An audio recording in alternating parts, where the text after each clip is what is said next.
A mother who had a son murdered, then a grandson that was murdered. These young men that murdered my kids were thrown out of school at an early age. Everybody's talking about for charter school, North for charter school, but nobody's talking about it, the school system, prison to pipeline, the prison pipeline. How are we going to shut that down where we won't have other mothers standing as I am today? Okay, criminal justice reform question, very good. I think it's Senator Young's turn first. Ms. Patty, I've seen you working in this community all these years, and I never knew that you had faced this tragedy as a mother, and I am truly sorry for your loss. The mental health system in our school is lacking, and I'll go one step further. The mental health funding in the entire state of Florida, we are number 50 out of 50 in terms of funding for mental health, and that is unconscionable. I have for the past many years championed budget items for Grace Point, which you may know is a wonderful, not even a program, it's an institution here in Hillsborough County, but we have got to get into our schools and get to our children early and figure out what we can do to set them on the right path. And if they have mental illness, we need to deal with that. But we have got to figure out why these people do not value human life. And I'm going to work to secure significant funding for mental health in the schools and statewide more generally. Representative Cruz. Thank you. And I agree with everything that Senator Young just said, and I will also add this component. If you haven't walked in the mile, if you haven't walked in a mile in a mom's shoes, who's a single mom who's working, her kids perhaps come home, there's a lot of trouble and there's a lot of things that go on while mom is trying to hold it all together. And I want to recognize an unsung hero in this community, and that is back in the back.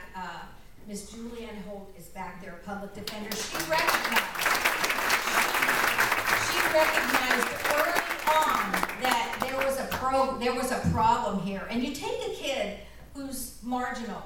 His mom is working, maybe he doesn't have the support that some of us grew up with, and he gets in trouble, and he's supposed to do community service, and perhaps he's supposed to pay a fine back, or perhaps he's supposed to show up somewhere, but people are working, and maybe he's supposed to figure out a bus route, but he doesn't, and the fees accumulate, and he gets himself in trouble. You take that kid, he goes right over the cliff into a cycle of crime, not crime, but into a cycle where it's hard for him to get a job. But Julie Holt recognized that.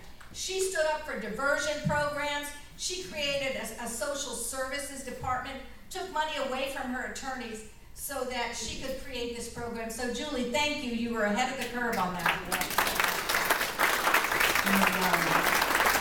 She's going to let me say something about Julie Holt too, because it is a bipartisan admiration that we have for the work that you do. And in addition to all of the great diversion programs, you probably don't know this, but Julianne Holt has a very special place in her heart and in her office for special needs adults or older teenagers, where she's having them intern in her office and giving them true purpose. And I commend you for your work with that community, and just always have appreciated you very much, and thank you for what you do. Next question. Yes. And then to Good afternoon. My name is Ola Coffey, and I want to thank you both for your service. My question is about education. We woefully have underfunded education here in the state of Florida. And Hillsborough County now has a half-cent tax they're trying to get on the ballot in November. What would you do to help properly fund education? Because kids are held accountable because of what they don't learn in school by ending up in a prison pipeline, school to pipeline prison system. But the leadership in Tallahassee is not held accountable for not funding these schools, and that's part of the responsibility. What are you going to do to make sure that changes next? Representative Cruz, you're up. Thank you. Let's talk quickly in the short amount of time that I have about PICO dollars, and we call them PICO, but it's Public Education Capital Outlay, and that's the money that goes to the schools for improvements. School board member Susan Valdez knows this like the back of her hand, I'm sure. 90% of our students go to public schools. 10% go to charter schools. But you know what the division of PICO dollars is? 50-50. 50-50. 50% of our capital outlay dollars go to 10% of the schools. That is egregious. And that's why there's no air conditioning in schools. That's why a $10 million air conditioner for a high school cannot be funded. We have to stop this. Parents are paying attention and they're rising up. When your student, when your child, Stacy, is sitting in a hot classroom, that's when you start paying attention. Representative Young. I respectfully have to question the accuracy of that statistic. In 7069, the school districts were required to share 2% of their capital outlay dollars with charter schools, which are also public schools. However, there was a lot of outcry at the local level for that legislation. So this year, that was eliminated. So this year, 0% of the school district's capital outlay dollars will be spent on charter schools. Any money for capital outlay will have to be appropriated at the state level, and all capital outlay dollars that come to the district collected through state dollars, local property taxes, and federal dollars, all of the district dollars will go to only traditional public schools. All right, next question. Hi, I'm Deborah Volonte and candidate for Florida House District 60. And my question to you, going to education funding again and going to the gun safety bill that was passed. I'm sorry, I can kind of see you and then I can't see you, so maybe it's back on. We actually designated really good money. There's really good parts of that bill, really good. The age and the loopholes, all that were great. But we also mandated a guardian program to all the school districts. The question is, there's $58 million sitting there that some of the school districts and counties decided they wanted to use school resource officers, like Hillsborough County, instead of the Guardian program. And they have to fund it themselves because it's not part of the program. Will you both agree to release those funds so the school districts who did go that route can actually pay for it? Senator Young. Thank you, Ms. Volonte. And again, I have to disagree with the premise of your question because let me explain how the Guardian program works.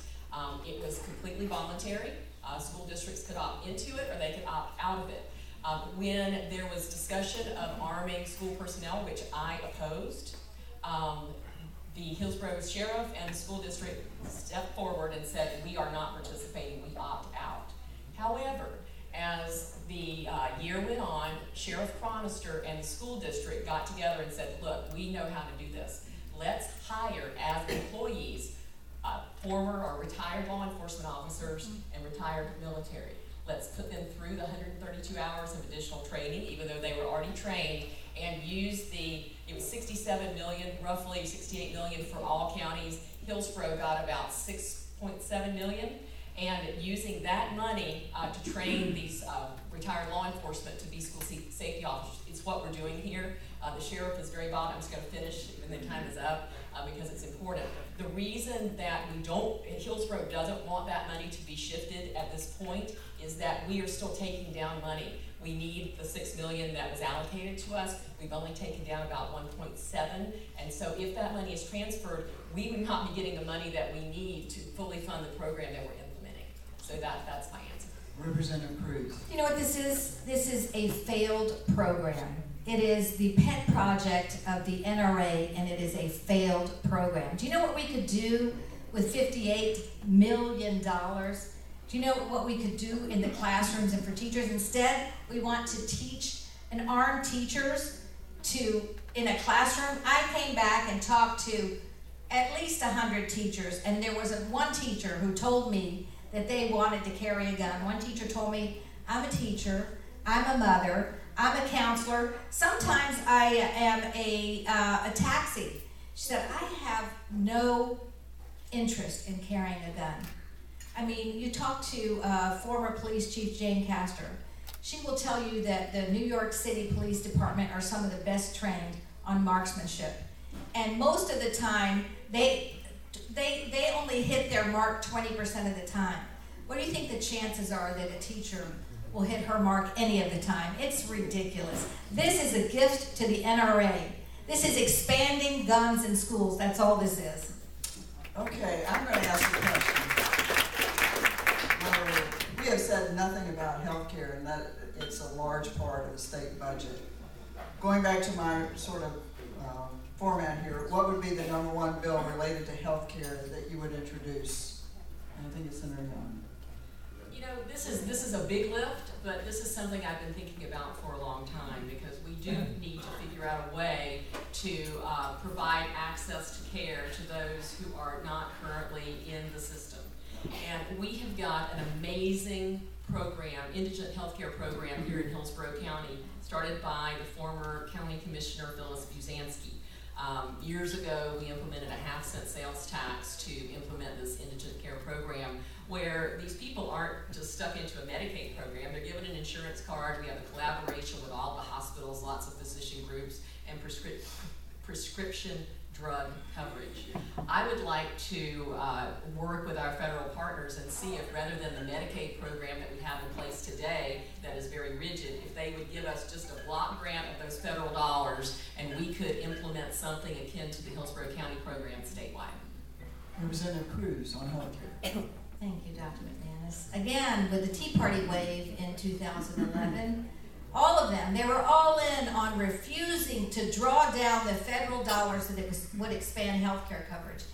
Almost 6,000 people a year are dying because they don't have access to health care coverage. It's not the Medicaid people. Those folks don't make enough money. They're below poverty. They get everything that they need. And those that are employed and making enough money, they have health care coverage, but it's the people in the middle. I talked to a woman who works for $13 an hour, not a bad wage for an unskilled worker, but she said her employer offered a program that was $384 a month. A single mom, 2 kids. She said, I can't do that. By the time I put gas, I pay rent. I can't pay $384 a month, so I just go uninsured. Those people show up in the emergency room. It increases our premiums. We all pay for it anyway. Instead, that money, again, the refusal to draw down those dollars on politics, not policy, made us a donor state again with double taxation now. All right. Last question. Yay, I heard no.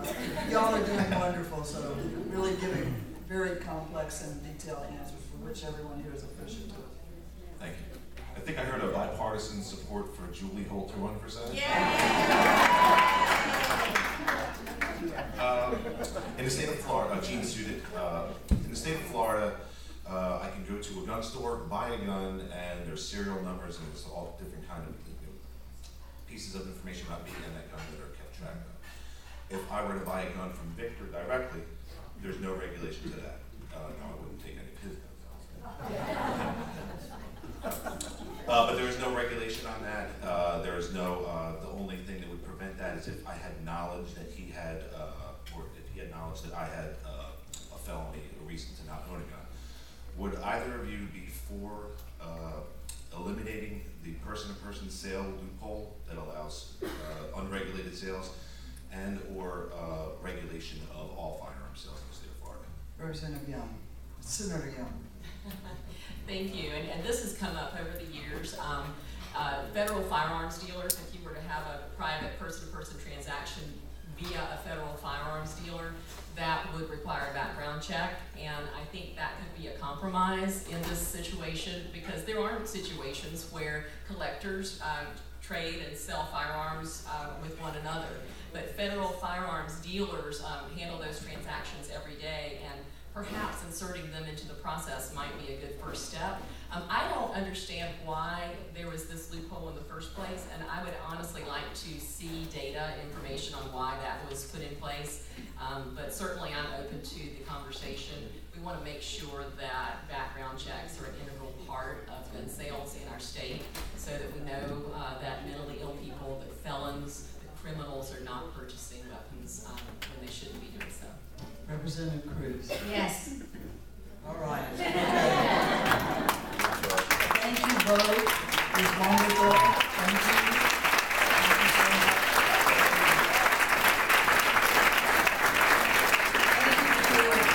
Thank you, audience, for great questions.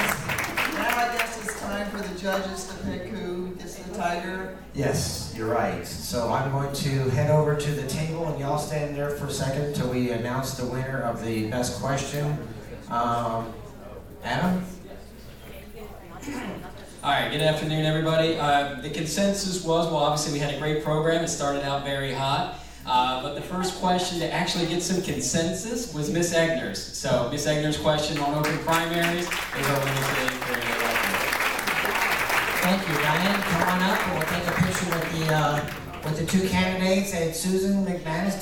Let's give a warm welcome to Dr. McManus for doing an outstanding job today and bringing it home. Remember to check us on the website for our next program. We appreciate it. Thank you for coming and selling out. Okay. Diane, Egner, come on down. Not in the moment, but yeah. Of course you can.